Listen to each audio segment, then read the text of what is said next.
വീണ്ടും വാർത്തകളിലേക്ക്. തമ്പിലെ സാഹസിക പ്രകടനങ്ങൾ കൊണ്ട് കാണികളെ രസിപ്പിക്കുന്ന സർക്കസ് മേളകൾ പഴയ തലമുറക്കാരായ പലരുടെയും ഓർമ്മകളിലുണ്ടാകും. ഇന്ന് കേരളത്തിൽ സജീവമായി സർക്കസ് സംഘങ്ങളെ കാണാനില്ലെന്നിരിക്കെ പുതുതലമുറയ്ക്ക് കൗതുക കാഴ്ചയും പഴയ തലമുറയ്ക്ക് ഗൃഹാതുരത്വവും സമ്മാനിച്ച് കാസർഗോഡ് ഇനി ഒരു മാസക്കാലം സർക്കസ് രാവുകൾ ഉണരുകയാണ്.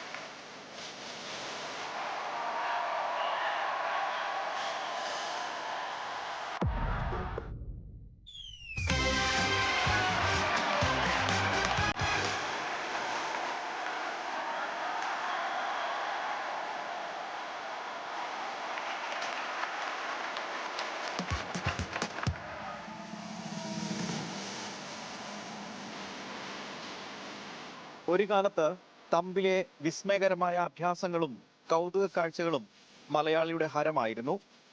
സജീവമായ ഒരു സർക്കസ് കാലം. അന്ന് പലപ്പോഴും സിനിമയേക്കാളേറെ ആളെ കൂട്ടിയിരുന്ന വലിയ കലാവിരുന്നായിരുന്നു സർക്കസുകൾ. കേരളത്തിലെ സർക്കസിന്റെ ഈറ്റില്ലമായ തലശ്ശേരിയിൽ നിന്ന് നിരവധി സർക്കസ് കലാകാരന്മാരാണ് രാജ്യത്തിന്റെയും ലോകത്തിന്റെയും വിവിധ ഭാഗങ്ങളിലെത്തി അത്ഭുതകരമായ അഭ്യാസ പ്രകടനങ്ങൾ കാഴ്ചവെച്ചത്.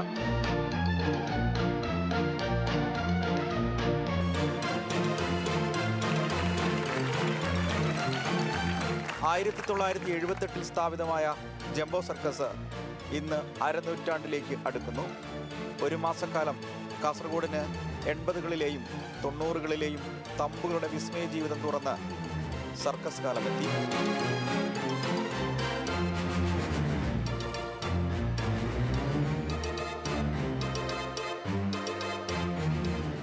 ഇന്നത്തെ കാലഘട്ടത്തിൽ സർക്കസോട് പൊതുവെ ആൾക്കാർക്കുള്ള താല്പര്യം കുറഞ്ഞു വരുന്നു.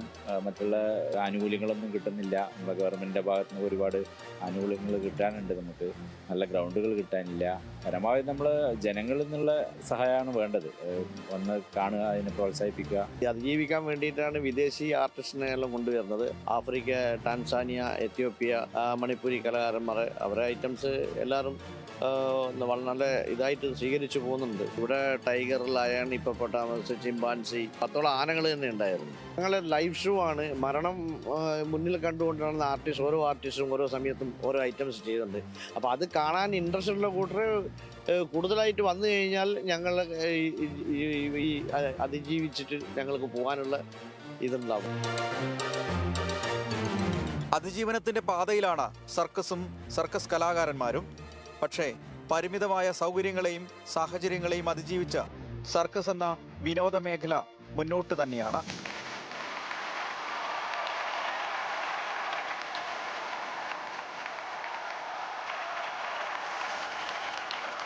മറ്റ് കലാമേഖലകളിലെ പോലെ സർക്കസ് കലാകാരന്മാർക്കും സർക്കാരിന്റെ സമഗ്രമായ പിന്തുണയും അംഗീകാരങ്ങളും വേണമെന്നാണ് ഇവരുടെ ആവശ്യം.